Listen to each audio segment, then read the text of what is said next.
Oke, selamat datang semuanya. Kali ini kita bakal bedah tuntas soal Python.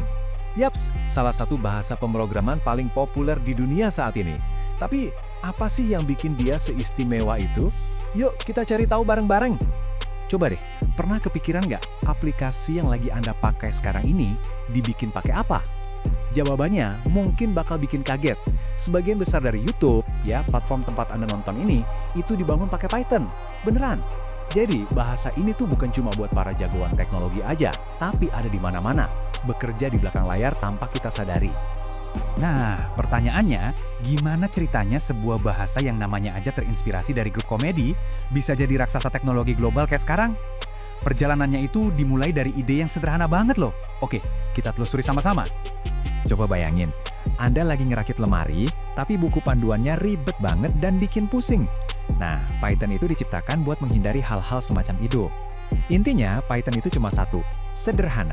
Tujuannya supaya programmer bisa fokus ke masalah utamanya, bukan malah pusing sama aturan penulisan kode yang jelimet.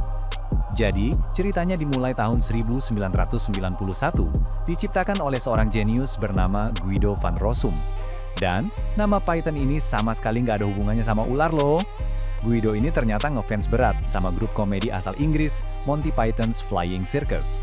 Dari nama yang unik inilah, lahir sebuah bahasa yang sekarang jadi fondasi buat begitu banyak teknologi modern. Tapi, keunikan Python itu lebih dari sekedar kodenya yang gampang dibaca. Di baliknya, ada semacam filosofi, serangkaian prinsip yang jadi panduannya. Orang-orang mengenalnya sebagai The Zen of Python. Nah, dua baris pertama dari Zen of Python ini bener-bener jadi intinya. Kenapa ini penting banget? Gini, kode itu kan jarang banget ditulis sama satu orang terus selesai. Kode itu dibaca lagi, diperbaiki, dikembangin sama banyak orang dalam satu tim. Nah, dengan mengutamakan kejelasan, Python bikin kerja bareng atau kolaborasi jadi jauh lebih gampang dan efisien. Ini bedanya antara jalan tol yang lurus sama jalan tikus yang penuh belokan dan bikin nyasar.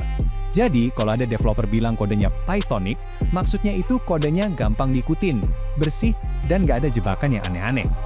Tujuannya simple, siapapun yang lihat kodenya harus bisa langsung paham alurnya gimana.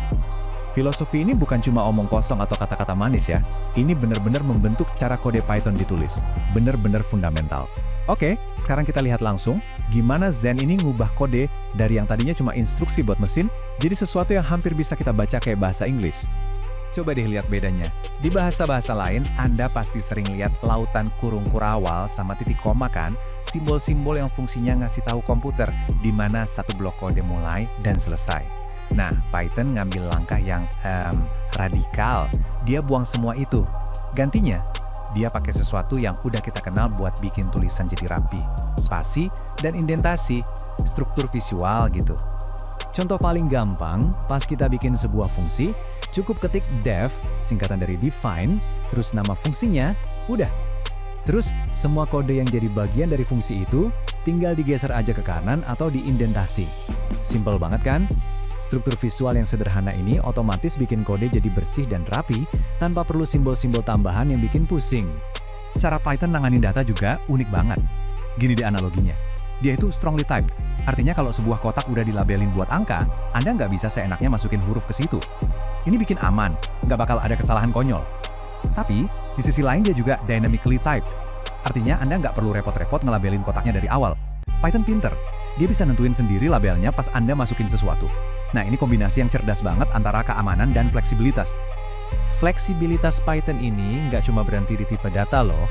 Anggap aja Python ini kayak toolkit lengkap.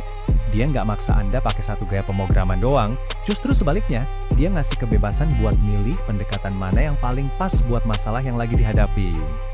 Misalnya nih, Anda bisa pakai gaya object-oriented, di mana Anda bikin semacam cetakan digital, misalnya buat data pengguna atau produk. Semua data dan perilakunya dibungkus jadi satu paket yang rapi. Atau, Anda bisa pakai pendekatan fungsional, di mana Anda ngerangkai fungsi-fungsi kecil yang efisien, kayak fungsi lambda, buat ngolah data langkah demi langkah. Python nggak milih-milih buat Anda, dia ngasih kekuatan dua-duanya langsung ke tangan Anda. Oke, jadi dengan filosofi yang sesederhana itu dan sintaksis yang fleksibel banget, hasilnya di dunia nyata gimana? Apa sih yang bisa kita bangun pakai Python? Jawabannya, hampir apa aja.